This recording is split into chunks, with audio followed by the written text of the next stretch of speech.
रही हो ना?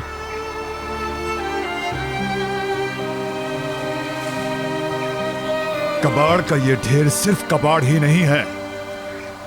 जब मैं 8 साल का था तो मेरी पहली लड़ाई हुई थी यहां। जिया भाई को 4 लड़कों ने घेरा हुआ था। उनको घेरने की वजह वो गाड़ी वाला खिलौना था। मुजाहमत करने की वजह से उन्होंने भाई को बहुत मारा था।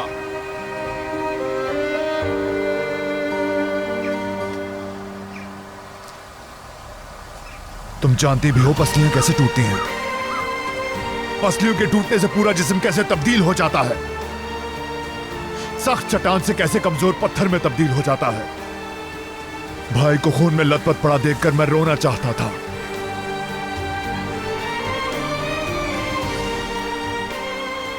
लेकिन नहीं रो सका। उनका जख्मी वजूद और बेबस चेहरा आज भी सामने है मेरी आंखों के।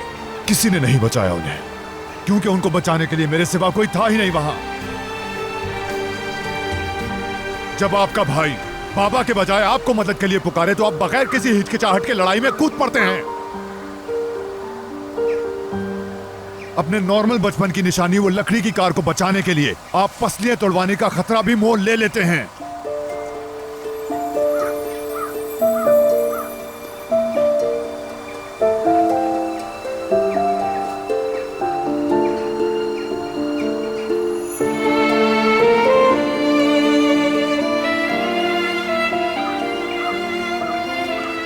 अब मैं तुम्हें अपने बचपन की सबसे तकलीफदेह जगह दिखाता हूं।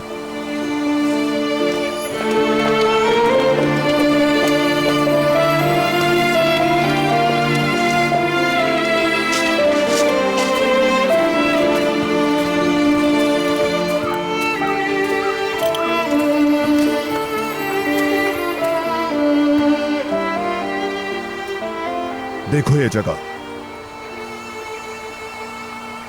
सारे बच्चे यहां पर फुटबॉल खेला करते थे, लेकिन मैंने कभी नहीं खेला।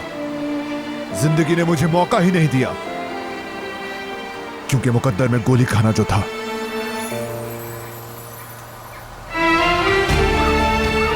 चौदह साल का था मैं। जहां बच्चे खेल के बाद एक दूसरे को पीठ में मुक्के मारते थे, जबकि मेरी पीठ गोली से जख्मी हुई। 2 रास्ते थे मेरे पास। या तो हम भूख से मर जाते या फिर मैं वो रास्ता अख्तियार कर लेता जिससे मैं अपने भाई का पेट पाल सकता।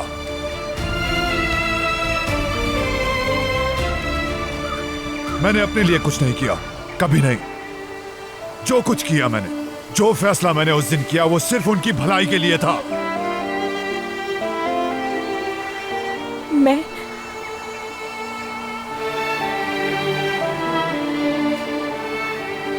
बात अभी जारी है।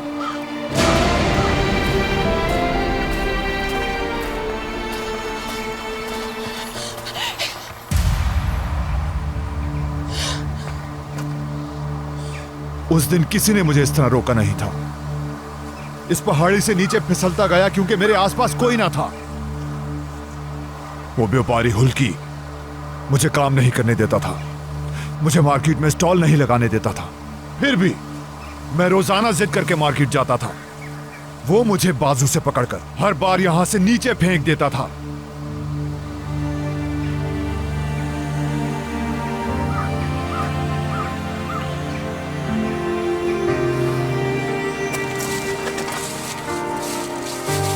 वो छोटे पत्थर की तरह मुझे यहां से नीचे फेंकता था, लेकिन मैं लुढ़कता हुआ एक चट्टान बन गया।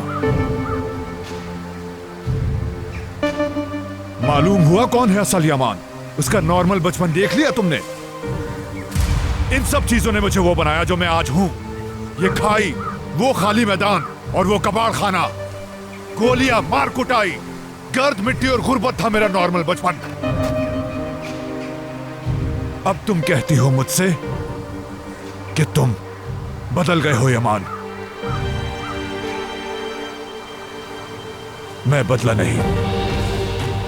यमान करीमली हूं मैं।